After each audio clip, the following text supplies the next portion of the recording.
um pé atrás, você fala, rapaz, eu não entendo nada de Simples Nacional. É uma viagem, professor, aquilo ali eu não consigo aprender nunca, né? Mas mais importante também do que aprender o Simples Nacional é estar atrelado à jurisprudência, estar atrelado ao entendimento da jurisprudência, e eu vou debater brevemente com vocês algumas jurisprudências que eu acho que são bem relevantes. Primeiro aspecto, tá? E aí a tese de julgamento do Supremo em repercussão geral.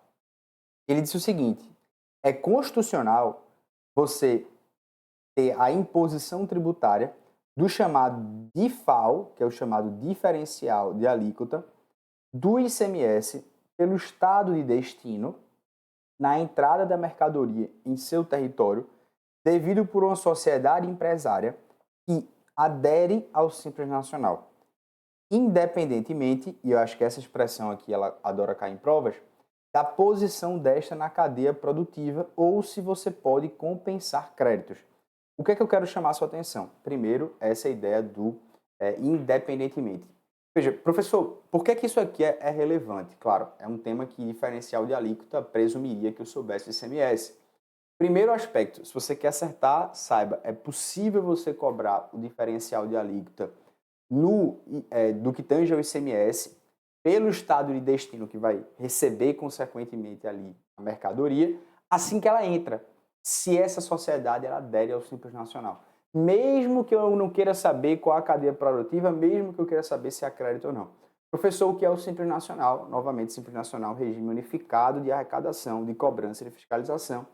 Vai justamente a ideia, ao encontro do artigo 145 da Constituição Federal, que prevê a simplicidade, que prevê a ideia de a gente ter um sistema um pouco mais entendível do ponto de vista e que você junte a arrecadação através de todos os tributos do artigo 13 da Lei Complementar 123. Beleza? Isso aqui não temos dúvidas. Ponto 1, ponto 2. Agora, professor, o que é que a gente precisa saber quando a gente entende aqui pelo menos o básico para eu saber sobre essa questão, né? O artigo 13, ele vai dizer na Lei Complementar 123 que quando você paga o Simples Nacional, você implica você ter o recolhimento mensal de vários tributos num documento só, né? E dentre esses tributos, né, ele diz basicamente que você vai ter ali a previsão de cobrança do ICMS. E nesse sentido, o que basicamente o Supremo julgou, né, é que não existe nenhuma ofensa à chamada regra da não cumulatividade, você dizer, olha, né, o artigo 23 da Lei Complementar 123, ele veda explicitamente que você se aproprie ou que você compense algum tipo de crédito relativo ao que você paga a qualquer tipo de imposto ou contribuição do Simples Nacional. Então é como se ele criasse, né, de certo modo, um mecanismo e dissesse, ó, aqui você não tem direito a crédito nenhum. Você paga isso aqui para facilitar a sua vida, mas vamos simplificar mesmo, né? Não vamos ficar fazendo responsabilidade substitutiva e botar não, crédito, não, vamos acabar com isso. Então o diferencial de alíquota, em síntese, abrangido, né, ele consiste justamente em que o estado de destino da diferença entre a alíquota interestadual, que é a alíquota menor, e a alíquota interna, que é a alíquota maior, né, no que tange ao ICMS, ela, de maneira a que isso equilibre as operações entre os entes federados, você complementa o valor do ICMS devido na operação. Porque a alíquota de destino sempre é uma alíquota interestadual que ela é menor e a alíquota interna sempre é a maior. Então, veja, é possível que você exija que a pessoa se aproprie do crédito, e aí o que basicamente o Supremo olha para esse caso envolvendo o Simples Nacional é dizer, olha, o que ocorre no ICMS, no Simples Nacional, portanto, é a cobrança de um único imposto. Você vai cobrar somente ICMS, que é calculado de várias maneiras diferentes. O legislador ordinário, na Lei Complementar 123, ele excepcionou essa norma que, em regra geral, haveria a possibilidade de ter crédito, para que houvesse uma racionalidade do sistema, né? E isso, consequentemente, com assento constitucional, né? Você tem que facilitar a fiscalização, você tem que facilitar, de certo modo, a ideia de ter o Simples Nacional. Então, a opção pelo Simples Nacional, ela é facultativa, né? Agora, não querem entrar no Simples Nacional e mudar toda a regra e dizer assim, oh, não, eu tenho direito a crédito a isso. Não tem, se não tem essa previsão, isso não é possível.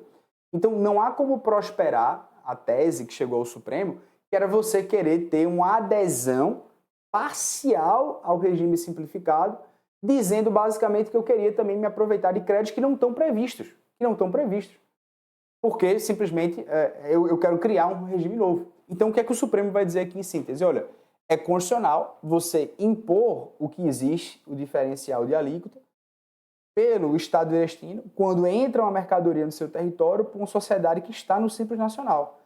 Independentemente se você está na cadeia produtiva ou não, ou se você está podendo compensar esses créditos ou não. Porque as pessoas do Simples Nacional diziam assim, eu não posso compensar esse crédito, então você não pode me cobrar.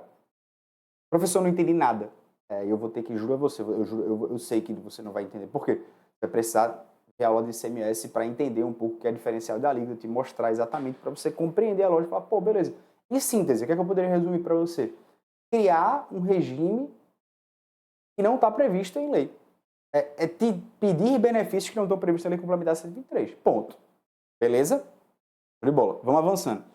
O que eu acho interessante também, né? E aqui somente para que, de maneira até um pouco clara, o STJ, na segunda turma, ele tinha esse julgado interessante que ele falava que as empresas que optam pelo Simples Nacional, elas também estavam obrigadas a pagar a contribuição do FGTS que estava previsto no artigo 1º dessa Lei Complementar 110 de 2001, né? E a observação que eu faço, né, claro, essa contribuição da Lei Complementar 110 era uma contribuição que ela instituía, né, uma contribuição social devida pelos empregadores quando ele fazia a despedida sem justa causa, né, dos seus empregados e tinha uma alíquota de 10% sobre todos os depósitos do FGTS.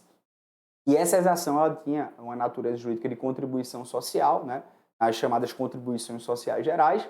E aí, basicamente, essa contribuição, o interessante é que o artigo 12, ele estabelece justamente, de uma lei de 2019, extinguir essa contribuição social. Então, somente para que você consiga perceber. Tinha um julgado, né, que ele falava basicamente o seguinte, olha, cumpriu a finalidade, né, e tal. E aí o STJ disse que não cumpriu a finalidade, mas aí que veio uma lei, necessariamente pegou e acabou ela, de certo modo, né.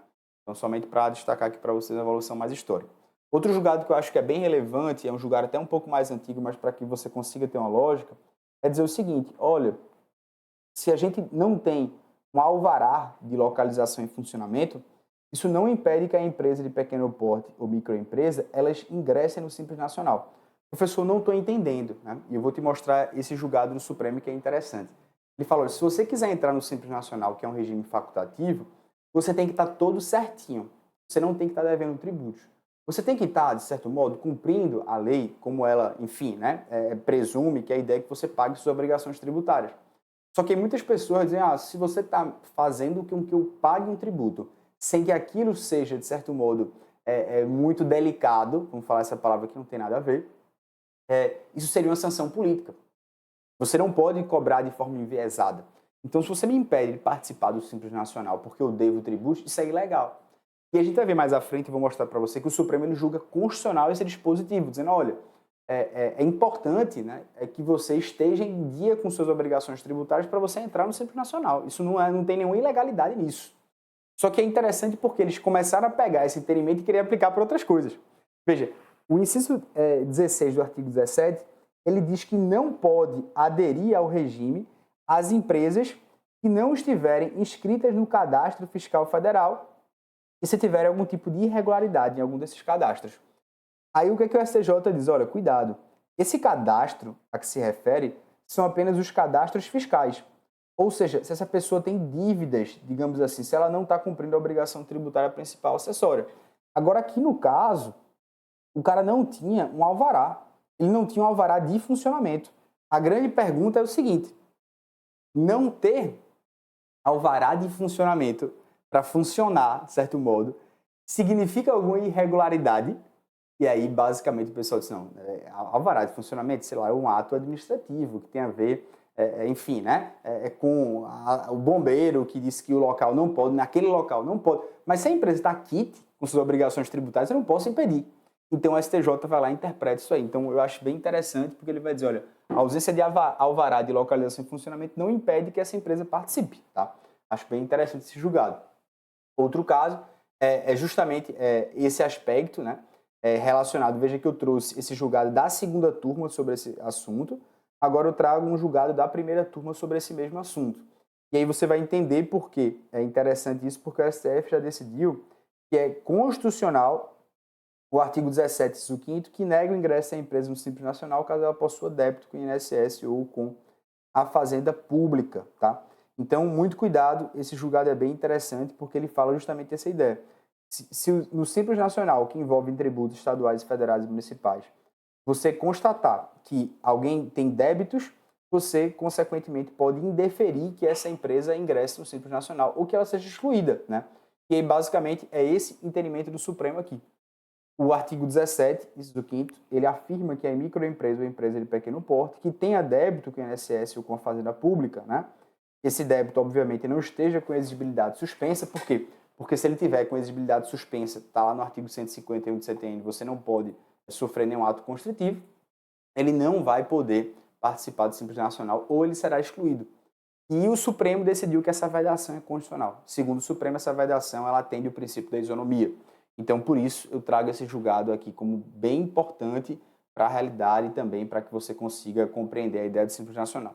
Ele entendeu justamente que isso não seria uma sanção política.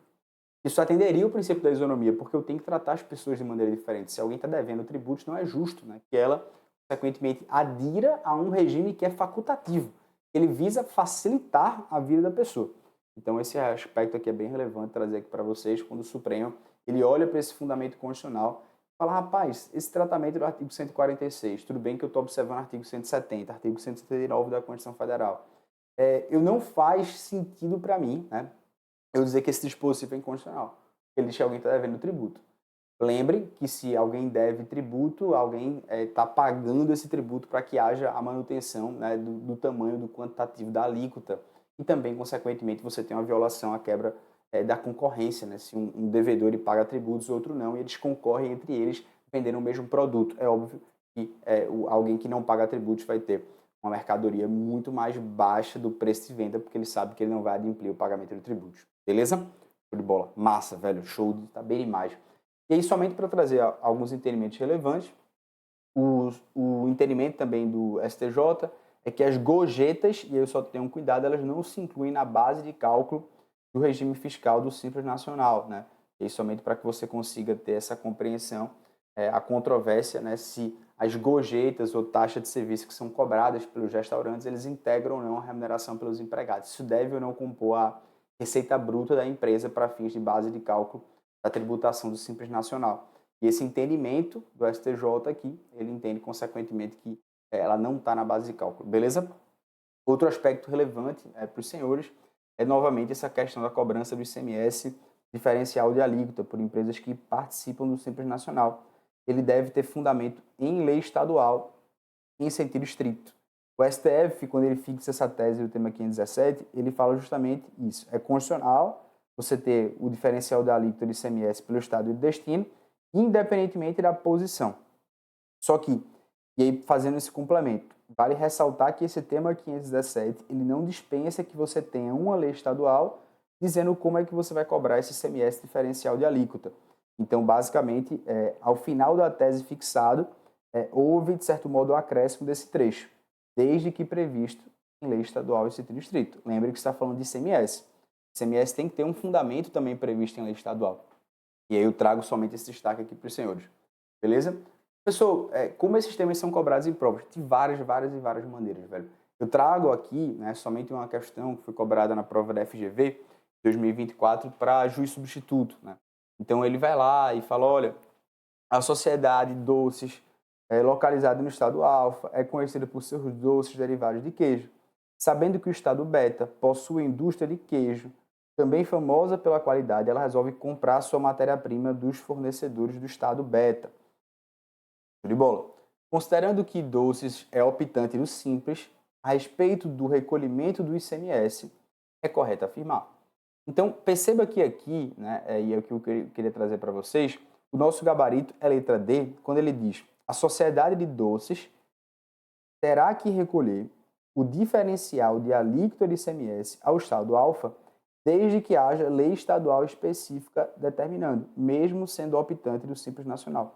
Então, o que é que essa questão ela conjuga para a gente? Ela conjuga a ideia que você saiba o tema 517 de repercussão geral, que é possível exigir o ICMS diferencial de alíquota, mas com esse complemento, né, desse tema de repercussão geral 1284, que diz Tá, mas é necessário que haja uma lei estadual, tá? Para cobrar esse ICMS diferencial de alíquota. Independentemente da posição, independentemente se é compensação, isso não importa para mim. E aí, por isso, basicamente, você tem aqui as outras alternativas, elas vão basicamente dizer que não cabe diferencial de alíquota, né? Mas lembrando a ideia, né? As empresas, elas têm um tratamento diferenciado do Simples Nacional, elas vão recolher no regime único. Está lá o artigo 13, o que é que vai incluir, só que o ICMS é imposto estadual. E em operações interestaduais pode haver a incidência diferencial de alíquota. É esse caso, uma empresa no estado alfa compra no estado beta. O diferencial de alíquota ele ocorre quando a alíquota interna, ou seja, do estado destinatário, ela é maior que a alíquota interestadual. Esse é o fenômeno chamado diferencial de alíquota. Somente isso, é bem simples. A pessoa não entendeu, você ainda vai entender, não se preocupa com isso não. Mas fica comigo, não deixa de acertar essas questões, não deixa de progredir no conhecimento. Eu preciso de você aqui para que a gente consiga arrebentar nas provas, beleza? Estamos bem? Eu, você. Eu dei um sorriso aí, vá? Dei um sorriso. Pague 10 flexões, né? Faça aí 10 estrelinhas, mas volte comigo, confiante que a gente vai arrebentar. Vá, eu preciso de você. Beleza? Vamos lá, simbora, meus amigos. É isso aí. Estou muito feliz por você. Vamos lá.